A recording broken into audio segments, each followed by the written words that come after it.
Welcome everybody, my name is Doragon and this is another unboxing video and first impressions. This one's based around technology. Now, technology has advanced so quickly within the last decade. I came back to the UK from Australia and New Zealand in 2009. When I came back I had a CRT TV. This is just to give you an idea of the rate of advancement. Okay, yes, 720p and 1080p had been around for 2 or 3 years by that point, but most people didn't have them. They were still very expensive at that time. The technology was only 2 or 3 years old. And so I had a CRT. In the time since my return in 2009 up to now in 2021, we have seen the death of plasma, the birth and death of 3D, we have seen LED overtake LCD, we've seen AMOLED and OLED take center stage, and we've seen 720 be denied its HD classification because of the advent of 2, 4 and 8K video. What this advancement means is that technology that, say, you bought at the start of the decade is outdated less than halfway through it. And when you consider that this technology, when it's new, is costing £2,000 or £3,000, you don't then want to be upgrading it every 5 years or so.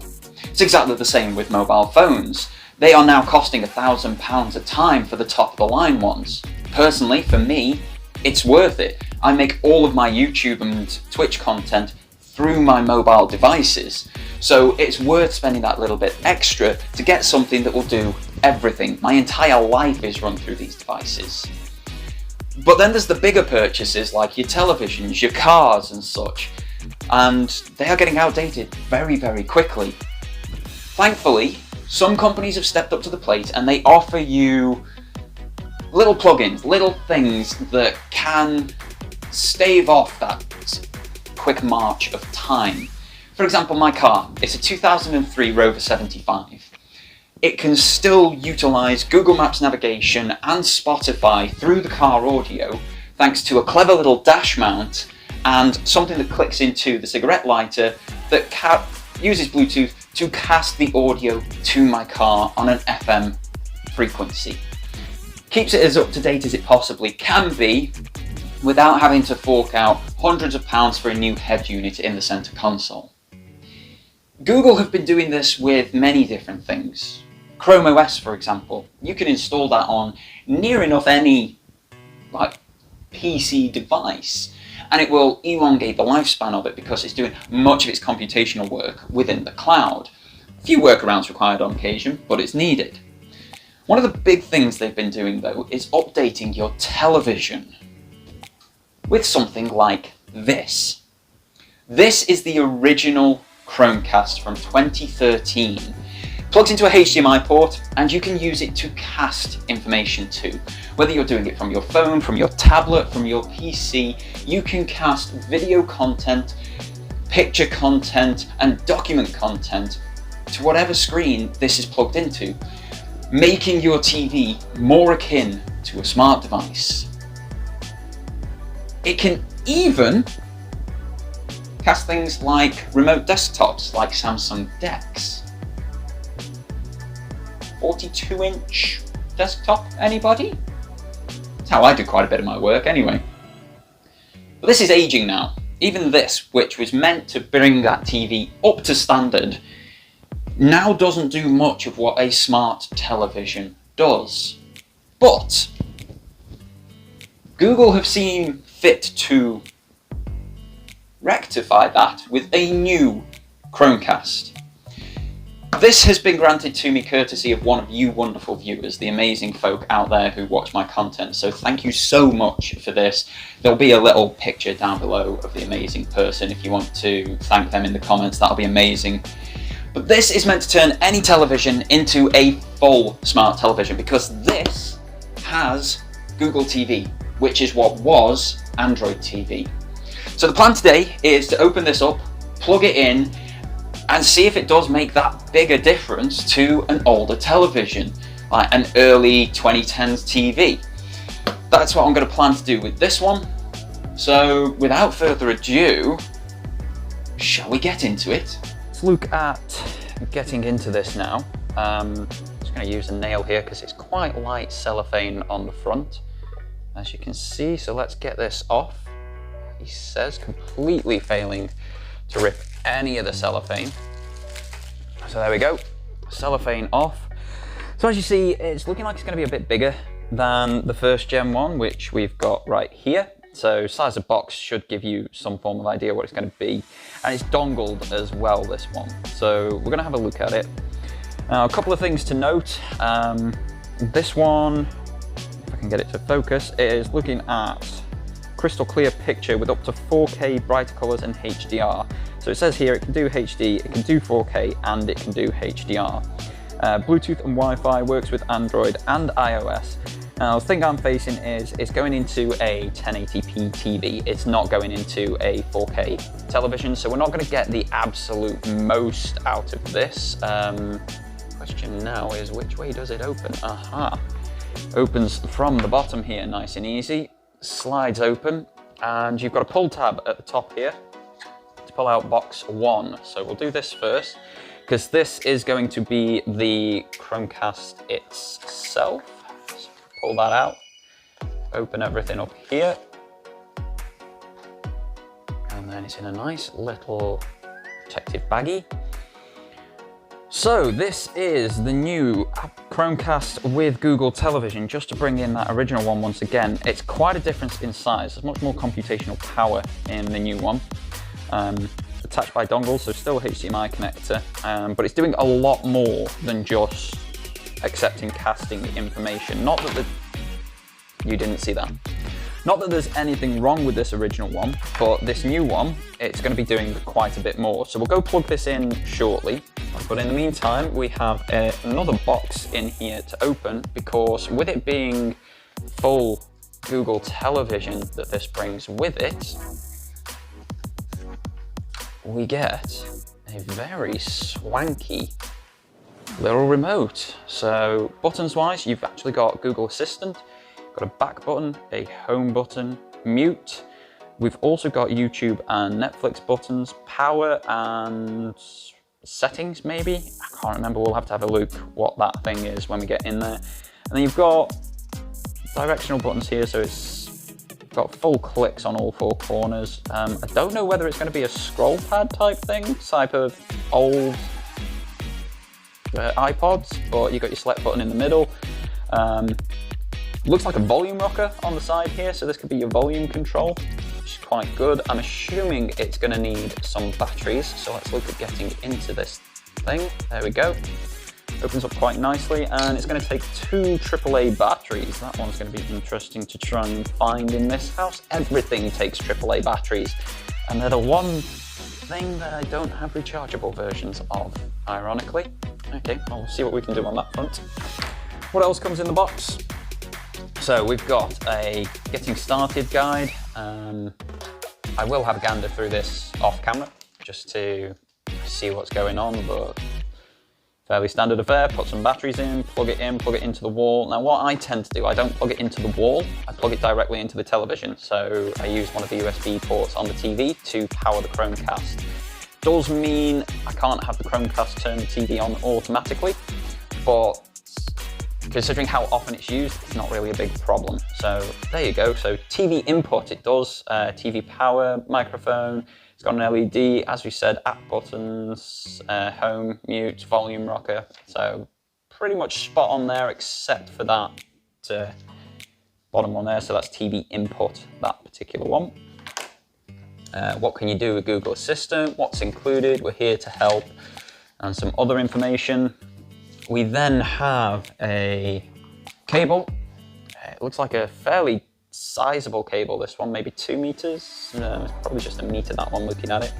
But nicely held in place with some good clamps here. These are nice. I like that.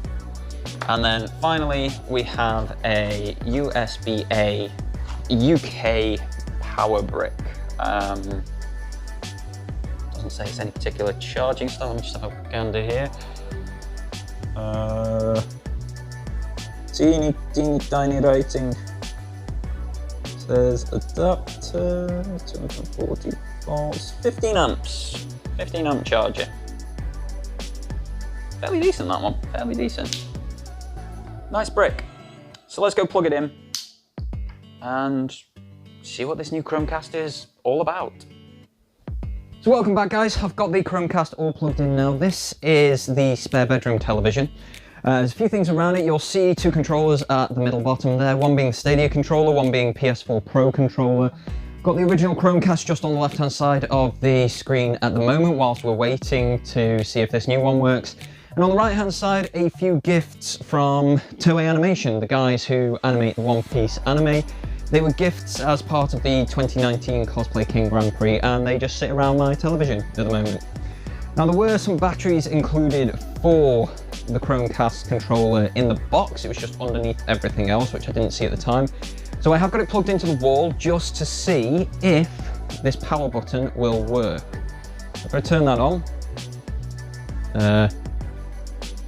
not doing anything at this precise moment in time, so let's just turn the television on with the old school controller, which is like 12 times the size or something.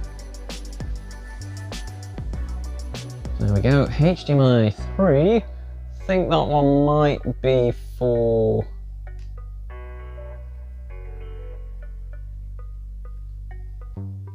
See about Chromecast, have I actually plugged it into the correct one? I have indeed, here we go. So this is initial Chromecast setup. So got all of the different, oh wow, that's nice and reactive.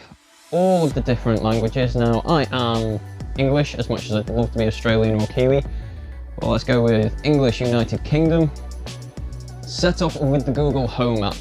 So this is going to require me to scan it on my device. Currently recording on the device that I would need to scan this on, so I'm going to have to pause the recording whilst I do this, or I could go grab my tablet. Either way, I'm going to pause the recording. I will be right back with you.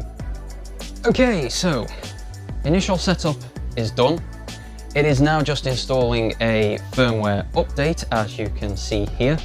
What I'm going to do is wait until that's all done. Setup itself, it's fairly self-explanatory. It goes across on the screen dead easy.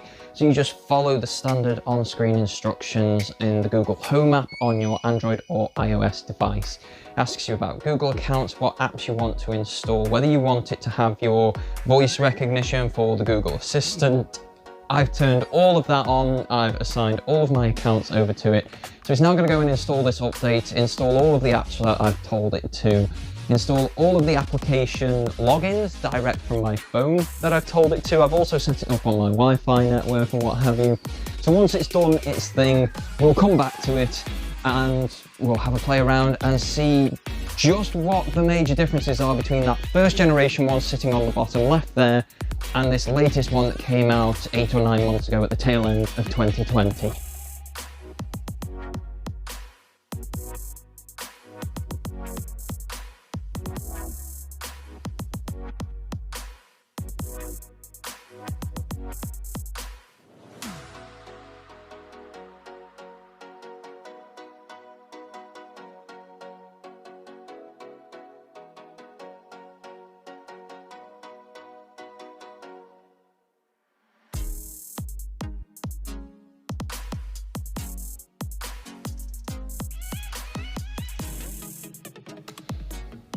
And so we are set up, we are ready. We have a nice little button there that says start exploring. And voila, anybody who actually has an Android television will realize how very simple this looks, how very normal this looks. So we could go have a look at the Olympics if we so fancied, because we are during a time where the Olympics is on. We've got Goofy at the Olympics. How to Olympics will debut 2020, so that's for skateboarding. So I would show that, but people are getting massive copyright strikes, that sort of thing. It's showing you what games are coming up. Highlights from Eurosport, which is pretty nice. So the back button works perfectly. We can stream live on iPlayer, but again, there's some problems there because BBC have this monopoly over in the UK. Whilst I do have a television license, I don't know if all of you guys watching do. Top picks for me, things in my library: Batman vs Superman: Dawn of Justice. I could watch Thor on Disney+. Marvel's Cloak and Dagger on Prime. It's got loads of recommended options going on here. Goes through your apps, so if we take a look at, say, Netflix, it should have automatically logged me in.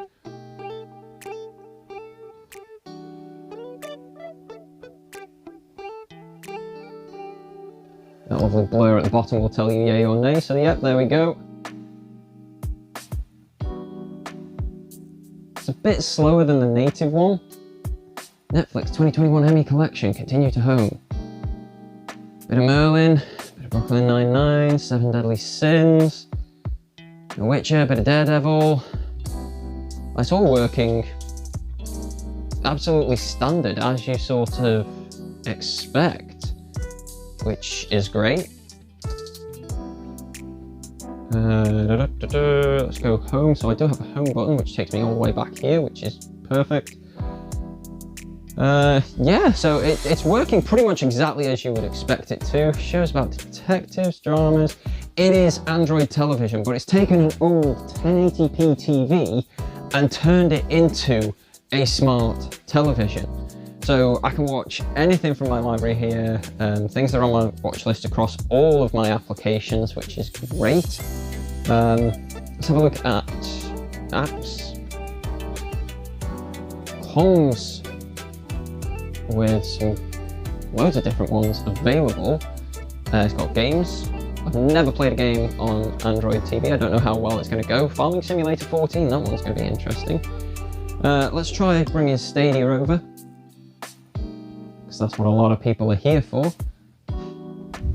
So I'm just going to grab my Stadia controller from here. Head back into position. Let's open it up. Once again, blur out the account that it's going to show up.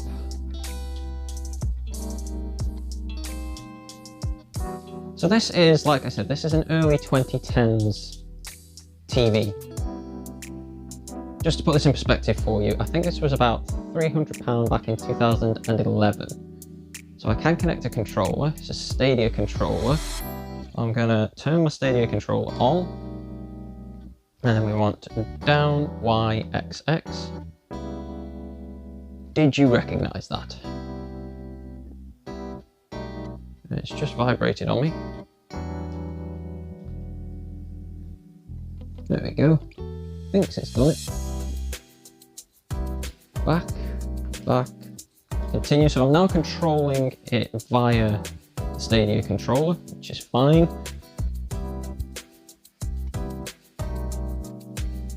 Okay. Bit of Destiny 2, quickly, why not? This is a 2010-2011 TV. It's 1080p. It's not bad at all. It's got life left in it. The picture quality, as you are seeing, for a 1080p display is exceptional.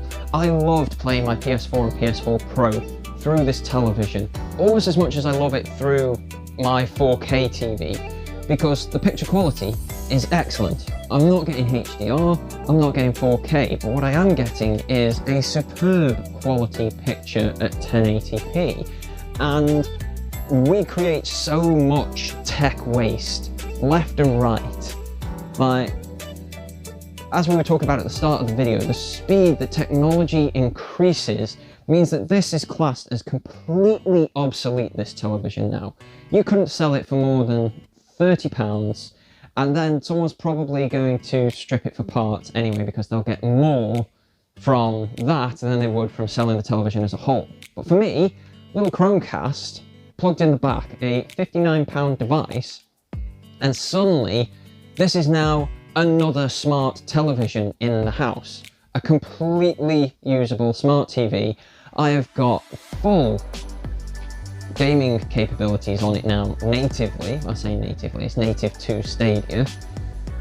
It's just, it changes the game. It stops technology waste, which is a massive thing. I do need to change the screen bounds on this, because we've got a few bits out of bounds, but it's not the end of the world. It's just the amount of stuff that you're capable of doing by little plugins that extend the life of existing Kobratech devices. It's why so many people swear by GeForce Now, even though I personally don't get the point of it. But it extends the life of their existing laptops, their existing desktops, and that's not something to be sniffed at. A lot of people don't have the money to be upgrading televisions like this that they've had for 5-6 years to a new 4K HDR smart television. Those things are still over £1,000, and when you consider that people's phones are running out a lot quicker than their televisions, a quick plug-in like this can help them to stay relevant a lot longer. My initial impressions are very positive. I know what Android TV is about. Oh my days, it's so much better than on my smart TV. My main TV, the native app, does not run as well as this. This is flawless, this is beautiful. Wow, okay, yeah. So, that's another bonus, it's way better. But yeah, that is Google TV on an old television. So yeah, that's that, guys. It's a quick video, it's initial impressions, it's not a long-term review or saying go out and buy one now. But I've been using Android TV for 3 or 4 years now anyway, Google TV as it's now called, and I've never had a problem with it. It works flawlessly, it does everything that I particularly want it to. Obviously, the one on the new Chromecast, the Chromecast with Google TV, is hyper optimized. It's all built by Google, so it's hardware, software, processors, everything built and optimized by Google. So it's going to be one of the best working versions of it. And it's a very good first impression. My big thing with these sort of devices is they extend text life, as I've said. And I don't earn a load of money, I don't make money from YouTube. I don't really make a huge amount of money from Twitch. It takes 3 or 4 months to get a payout of $100 from there, which comes in about £63. So I don't make loads of money from this content creation lark. What that therefore means is I need ways to extend the life of technology that I already have. I have a Samsung mobile phone which is recording all of this. That's now getting 3 or 4 years of Android updates and optimizations, which is great because it means I can continue using it a lot longer than having to upgrade because it's no longer getting security updates and such. I have my original PS4, it's still in full working order and it's now serving my father-in-law well. Text life can easily be extended. I love what Microsoft are doing with the Xbox One series of consoles, where they are bringing xCloud to it so that you can play Series X and Series S games on the one console just via Game Pass, via streaming. Brilliant, extend the life of tech that we've got, stop tech waste, and just remove all of the scalpers from the world. That's superb. So yeah, it's a real positive. It's a £60 outlay that has saved me from spending a few £100 or more on a new smart television. Brilliant. Thank you so much to the community for gifting this one to me. They've also gifted me a little bit extra, which will allow me to get Stadia Pro for a few months. So fingers crossed we can put some more Stadia content out for you guys as well. But in the meantime, that is my first impressions of Chromecast with Google TV. Really good experience thus far. I'll probably revisit it a little bit later in a long-term review. But until then, guys, thank you so much for tuning in. Normal drill, do not forget to hit the like, subscribe buttons. There's also the bell for notifications. Leave me a comment below about your experiences with either the Chromecast version, Android TV in general, just this whole extending tech's lifespan sort of thing. And don't forget to follow me on the socials. I'm trying to be better on the socials at the moment. I'm not brilliant with them. I will get better. Hope, but you can always follow me there. There's also a Discord link for me and my stream team. There's about 8 of us total, so you can come join us and chat to us over in Discord as well. But otherwise, your viewership is very much appreciated, guys. Thank you once again for tuning in, and until next time, have yourselves an absolutely fantastic day, and take care.